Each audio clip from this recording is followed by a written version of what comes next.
So guys आज हम बात करने वाले हैं यूपीएस के एमईटी एग्जाम के बारे में, जो कि होता है आपके एमबीए कोर्स के लिए। अगर आप यूपीएस से एमबीए परस्यू करना चाहते हो तो आपको यूपीएस एमईटी का एग्ज़ाम देना होता है।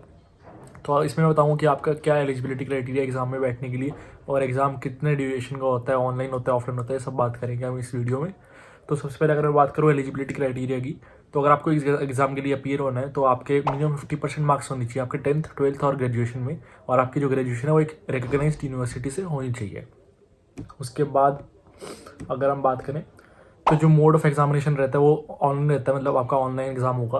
और जो ड्यूरेशन होती है वो होती है 2 आवर्स की, 2 घंटे का एग्ज़ाम होगा आपका। और फिर उसके बाद आपको एक लिंक भी दे दूंगा जहाँ से आप डेमो टेस्ट ले सकते हो, जिससे आपको आइडिया हो जाए कैसे क्वेश्चन आते हैं यूपीएस एमईटी में।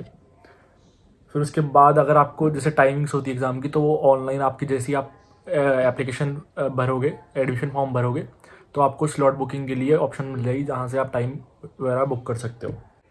फिर उसके बाद अगर हम एग्ज़ाम पैटर्न की बात करें तो जो जनरल इंग्लिश होती है, जनरल इंग्लिश के आपके पास 35 क्वेश्चंस आते हैं, और क्वांटिटेटिव के भी 35 क्वेश्चंस होते हैं, जनरल अवेयरनेस के भी 35 क्वेश्चंस होते हैं, और एनालिटिकल एंड लॉजिकल रीजनिंग के भी 35 क्वेश्चन होते हैं। टोटल आपके 140 क्वेश्चन होते हैं पूरे एग्जाम में।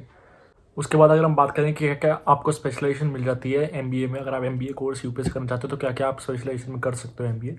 तो जो पहली है वो आती है एमबीए स्ट्रैटेजी एंड कंसल्टिंग, दूसरा है एमबीए ग्लोबल प्रोग्राम, तीसरा है एमबीए डिजिटल बिजनेस, फोर्थ है एमबीए बिजनेस एनालिटिक्स, फिफ्थ है MBA oil and gas management, sixth है एमबीए पावर मैनेजमेंट, सेवन्थ है एमबीए इंटरनेशनल बिजनेस, एट्थ है MBA logistical and supply chain management, ninth है MBA aviation management, 10th है MBA metaverse and web 3.0, 11th है MBA marketing management, 12th है MBA finance management, 13 है MBA human resource management, and 14th आपकी last आती है MBA operations management. तो ये सारी आपको स्पेशलाइजेशन ऑफर करता है यूपीएस अगर आप एमबीए करना चाहते हो।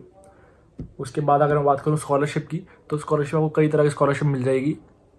सबसे पहले आपको एकेडमिक स्कॉलरशिप मिलती है, जैसे कि अगर आपके ग्रेजुएशन में अच्छे मार्क्स आए तो उसके बेसिस पे आपको स्कॉलरशिप मिलती है।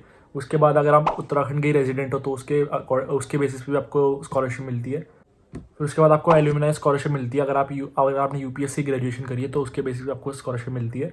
और आपको स्पोर्ट्स बेसिस पे भी स्कॉलरशिप मिलती है कि अगर आपने किसी भी स्पोर्ट में आपने नेशनल इंटरनेशनल लेवल पे खेला है, स्टेट लेवल पे भी खेला है, तो उसके बेसिस पे आपको स्कॉलरशिप मिलती है। और फिर उसके बाद आपको एम्प्लॉय अवार्ड स्कॉलरशिप मिलती है, जैसे अगर आपके पेरेंट्स यूपीएस में फैकल्टी हैं तो उसके बेसिस पे आपको स्कॉलरशिप मिल सकती है। और भी बहुत तरह की स्कॉलरशिप आप। तो आई होप आपको समझ आ गया हो कि ये जो यूपीएस एमईटी का एग्जाम है एमबीए कोर्स के लिए, उसका क्या क्या क्राइटेरिया रहता है, और प्लस आपको स्कॉलरशिप भी समझ आ गई होगी किस किस तरह की स्कॉलरशिप है, और फिर उसके बाद कि क्या क्या स्पेशलाइजेशन यूपीएस ऑफर करता है एमबीए के लिए, इसमें आप एडमिशन ले सकते हो।